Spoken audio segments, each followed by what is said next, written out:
Hello students, आज इस video में हम समझेंगे इंसेक्ट पॉलिनेशन। इंसेक्ट पॉलिनेशन का साइंटिफिक टर्म है एंटोमोफिली। एंटोमोफिली मतलब इंसेक्ट पॉलिनेशन।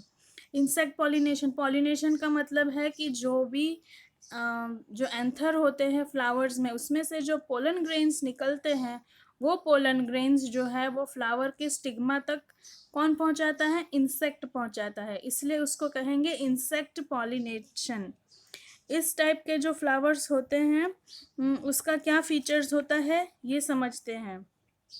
तो ये हम अक्सर गार्डन्स में और यहाँ पे देखते रहते हैं, तो इसलिए हमें इजी है, देखा हुआ है हमने इसको।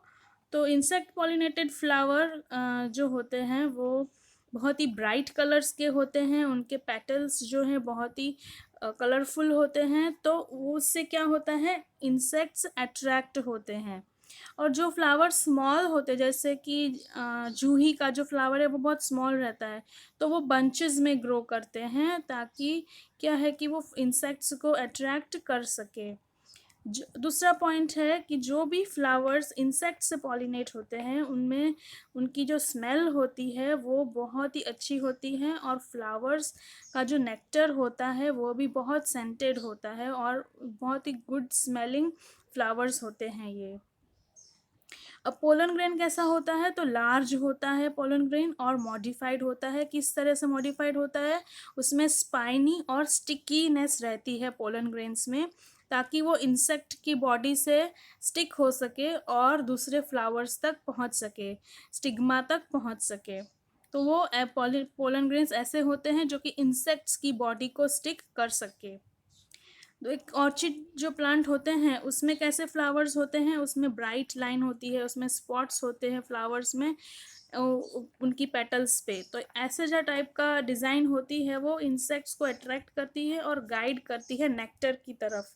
नेक्टर जो है वो स्वीट लिक्विड होता है ओवरी के पास में, तो इंसेक्ट जो है वो अंदर तक जाते हैं उस नेक्टर को लेने के लिए। तो उस दौरान वो ऑटोमेटिक है जो वो पोलन ग्रेन स्टिग्मा पे स्टिक कर देते हैं। कुछ जो फ्लावर्स होते हैं जैसे रोज़, जैस्मिन, उनकी फ्रेगरेंस बहुत स्ट्रॉन्ग होती है जो कि इंसेक्ट्स को अट्रैक्ट करती है। जो फ्लावर्स नाइट को ब्लूम करते हैं उनकी भी फ्रेगरेंस बहुत ही अट्रैक्टिव होती है, और नाइट के जो फ्लावर्स होते हैं वो नाइट को जो मॉथ होते हैं पॉलिनेट होते हैं। यहाँ पे जो डायग्राम मैंने लिया है वो है सेल्विया प्लांट का। तो इसमें एक मॉडिफिकेशन है कि ये जो एंथर है उसका एक मॉडिफिकेशन है कि उसका एक पार्ट जो है वो स्टराइल है। ये वाला जो पार्ट है वो स्टराइल है। स्टराइल है मतलब वो पोलन ग्रेन्स प्रोड्यूस नहीं करता है, और ये वाला जो पार्ट है इसमें पोलन ग्रेन्स रहते हैं।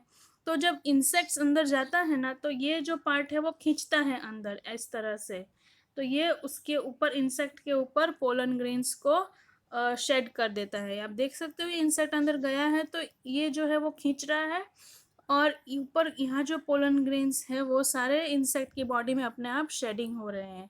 तो इस तरह का मॉडिफिकेशन मिलता है सेल्विया प्लांट में, जो कि इंसेक्ट पॉलिनेटेड प्लांट है। इंसेक्ट पॉलिनेटेड प्लांट जो है वो जनरली बहुत ही कम पोलन ग्रेन्स प्रोड्यूस करते हैं, क्योंकि इसका जो process of transfer of pollen है वो बहुत ही इजी है और स्पेसिफिकली थ्रू इंसेक्ट ही होता है। तो इंसेक्ट बहुत सारे होते हैं, वो यहाँ से वहाँ जाते रहते हैं फ्लावर्स में, तो पोलन ग्रेन्स जिट compare to wind pollination, water pollination, इतने ज़्यादा प्रोड्यूस नहीं होते हैं। जो मेन एजेंट है पॉलिनेशन का वो है हनी बी। हनी बी जो है वो हर एक फ्लावर में यहाँ से वहाँ तक जाती रहती है टू कलेक्ट दी नेक्टर। तो इस दौरान उसकी बॉडी में पोलन ग्रेन्स जो है वो आ जाते हैं, क्योंकि वो फ्लावर के अंदर नेक्टर लेने जाती है, तो रबिंग के प्रोसेस के थ्रू उसकी बॉडी में पोलन ग्रेन्स आ जाते हैं, और ये जो पोलन ग्रेन्स हैं वो फिर फ्लावर को सिंपल सा मतलब ये है कि जो एंथर के ऊपर पोलन ग्रेन्स है वो स्टिग्मा तक पहुंचाना। तो ये जो काम है वो हनी भी इजीली कर देती है। तो इस टाइप के पूरे प्रोसेस को बोलेंगे इंसेक्ट पॉलिनेशन, और उसका साइंटिफिक टर्म मैंने पहले आपको समझाया, एंटोमोफिली। आई होप ये आपको वीडियो समझ में आया होगा। अगर समझ में आया है तो लाइक करिए, शेयर करिए, सब्सक्राइब करिए मेरी चैनल को। कुछ भी डाउट है तो कमेंट्स में पूछिए। Thank you, thanks for watching.